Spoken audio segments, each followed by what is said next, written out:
a loud kick drum, a raw guitar,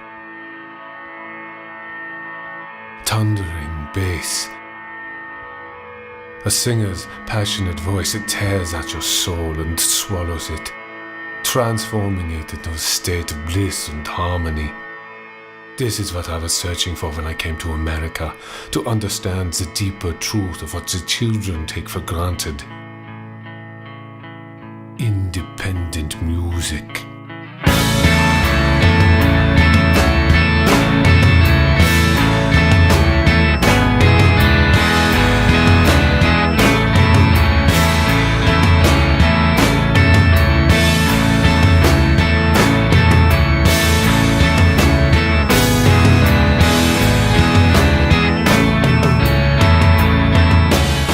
Combing through a plethora of bands like the trees of a mighty jungle, I came upon a group that seemed to encapsulate the zeitgeist of the new era.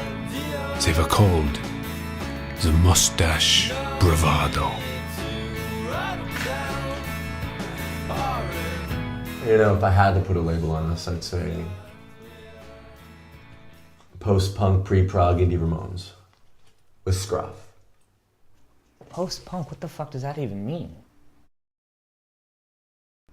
Techno is post-punk. What it really means is that you can only play with two fingers.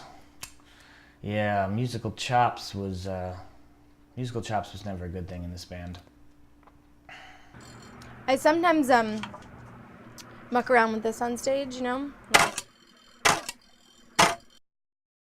I'll pick up anything around the flat I reckon can make a noise. Sometimes I'll just play a book on stage. I can really get into it. Does it matter which book? Only used books. They sound the best. No, Kelly's instruments are hardly ever mic'd on stage.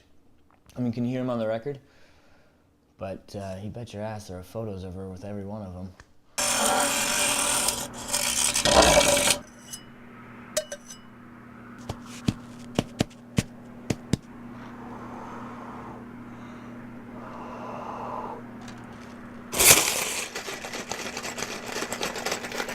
For most of the band was willing to talk about themselves, the lead singer, Murakawa, remained a mystery.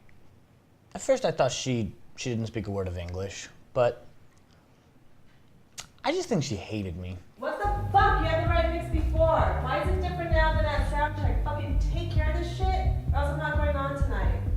God, fucking asshole. Of course, on stage it was a completely different story. Hello. Thank you very much. Please do here. It all really started when we opened for Waldorf Frog. That was the show of the year. Everyone was there. It was still only our third show. Yeah, that was the turning point for us. Do you know about the plant? That's just false. He was there. I think it's absurd that you would even mention that as a possibility. You know, because I was pretty shocked when I first saw him, because the guy really looked like him. I'd say 5 feet away, and you're like, wow, it's definitely David Bowie. Of course, then you would get up close, and not so much. Here, I present footage from various sources at the concert.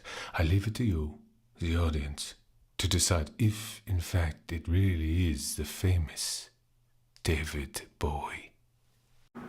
Off the record, you have to time it just right. Because, you know, like, halfway through a show, there's a lull. You know, people can only listen and watch a band play for so long. So as soon as we start to see blokes starting to drift or checking the mobiles, whatever, we send them in. But I have to say, it was sort of brilliant. You know, he starts in the dark, in the back, and he slowly makes his way towards the stage, turning heads the whole time. And then just before anyone can confirm if he's real or not, we let him backstage. Next day, of course, all the blogs reported seeing him at our show. Brilliant.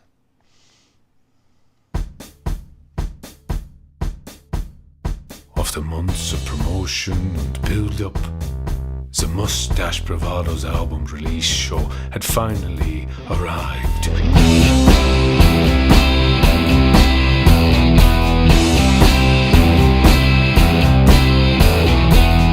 But later, the weekend threads that held the band together would begin to unravel.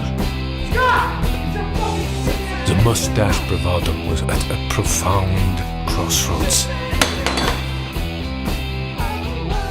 You have been given to fire! Did you fuck the